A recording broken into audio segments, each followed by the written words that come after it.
Puji Tuhan, semangat pagi Bapak Ibu yang dikasihi oleh Tuhan. Kalau kita boleh ada hingga pada saat ini, semua karena anugerah, kebaikan, kemurahan Tuhan yang Tuhan sudah kerjakan bagi kita. Bapak Ibu yang dikasihi oleh Tuhan, kita sudah memasuki di ujung tahun ini. Kita tidak tahu dengan tahun yang akan datang. Kalau kita melihat keadaan yang kita hadapi sekarang ini, ada begitu banyak hal yang bisa membuat kita merasa takut, bisa merasa bimbang dengan keadaan hidup yang akan datang. Tetapi mari kita percaya bahwa Tuhan adalah yang empunya masa depan kita. Seperti apa yang tertulis di dalam Amsal pasal yang ke-23 ayat yang ke-18. Firman Tuhan katakan bahwa sungguh masa depan itu ada dan harapan kita itu tidak akan hilang. Dari ayat ini memberikan satu peneguhan kepada kita bahwa dalam segala keadaan apapun di masa depan ada Tuhan yang senantiasa campur tangan atas kehidupan kita, sehingga kita diberi kekuatan, kita diberi kemampuan untuk menghadapi masa depan yang akan kita lalui ini. Nah, melalui ayat ini juga kita bisa melihat bahwa ada janji Tuhan. Ya, Tuhan itu memiliki rencana yang indah atas kehidupan kita, masa depan yang indah atas setiap kita sebagai umat-umat yang percaya kepada Tuhan. Dan hal yang kedua, melalui ayat ini ada penghiburan dan juga ada semangat.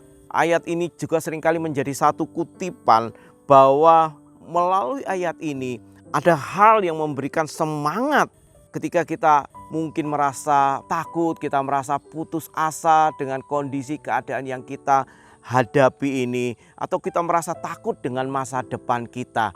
Sebab masa depan kita tahu semuanya ada di dalam tangan Tuhan. Kita hanya menjalankan masa depan itu, tetapi yang bertanggung jawab atas masa depan adalah Tuhan sendiri ketika kita mau percaya kepada Tuhan. Tetapi bukan hanya itu juga, di bagian yang ketiga ada tindakan nyata yang Tuhan kerjakan dalam kehidupan kita. Selain kita berharap, kita juga diajak oleh Tuhan untuk bagaimana kita menyusun dan merencanakan segala sesuatu terhadap masa depan kita. Memang masa depan itu bukan kita yang menentukan, tetapi Tuhan yang menentukan masa depan itu sendiri. Tetapi Tuhan juga mau supaya kita tidak diam, tapi kita juga bergerak melakukan apa yang terbaik, dan Tuhan juga akan kerjakan yang terbaik di dalam kehidupan kita. Dan hal yang keempat, ada kekuatan iman melalui ayat ini, yaitu untuk kita didorong untuk tetap senantiasa percaya kepada Tuhan,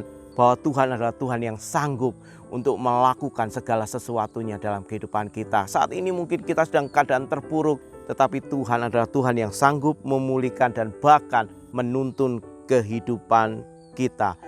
Di masa yang lalu Tuhan sudah menolong kita, kita juga harus percaya di masa yang akan datang pun Tuhan yang sama pun yang akan menuntun kehidupan kita. Dan melalui hal-hal seperti ini, kalau kita terapkan di dalam kehidupan kita, secara manusia memang kita seringkali merasa kita lemah, tetapi mari kita tetap senantiasa mau berharap. Ingat bahwa masa depan kita itu nyata ya, dan harapan kita itu tidak akan pernah hilang. Karena apa? Karena ada Tuhan yang senantiasa menyertai kehidupan kita. Melalui hal ini kita harus berjuang, sebab memang Tuhan mau dalam kehidupan kita mau lakukan yang terbaik. Tetapi di balik semuanya itu ada tangan Tuhan yang akan tetap senantiasa menopang kehidupan kita. Cita-cita memang harus kita kejar, tetapi yang menentukan cita-cita itu adalah Tuhan sendiri. Dari ayat yang sama pun, ketika kita merasa hidup kita sepertinya kita gagal, tetapi kita harus yakin bahwa Tuhan adalah Tuhan yang sanggup mengubahkan masa lalu menjadi masa depan yang penuh dengan harapan.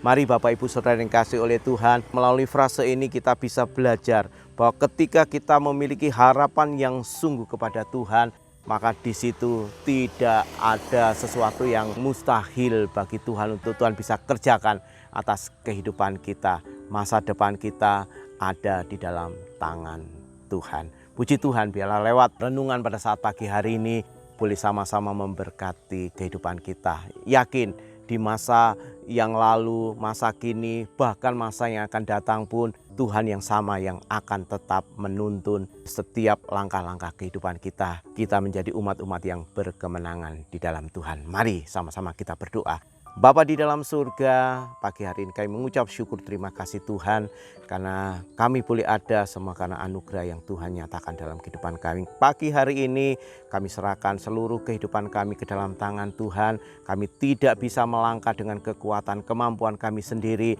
tetapi yang kami imani, kami yakini Tuhan Engkau selalu ada bersama dengan kami, sehingga kami boleh diberi kemampuan, kekuatan untuk melewati masa-masa yang sulit sekalipun. Baik hari yang lalu, hari ini maupun hari yang akan datang pun kami boleh tetap kuat di dalam Tuhan. Umat-umat Tuhan yang saat ini sedang menghadapi masa-masa yang sulit dalam kehidupan mereka, biarlah mereka boleh tetap percaya, menaruh iman pengharapan kepada Tuhan yang empunya masa depan kami ini. Kami bersyukur pada pagi hari ini Tuhan, biarlah hari ini kami boleh sambut dengan penuh ucapan syukur dan kami percaya hari ini adalah hari yang terbaik yang Tuhan sudah kerjakan dalam kehidupan kami. Di dalam nama Tuhan Yesus Kristus kami bersyukur. Haleluya. Amin.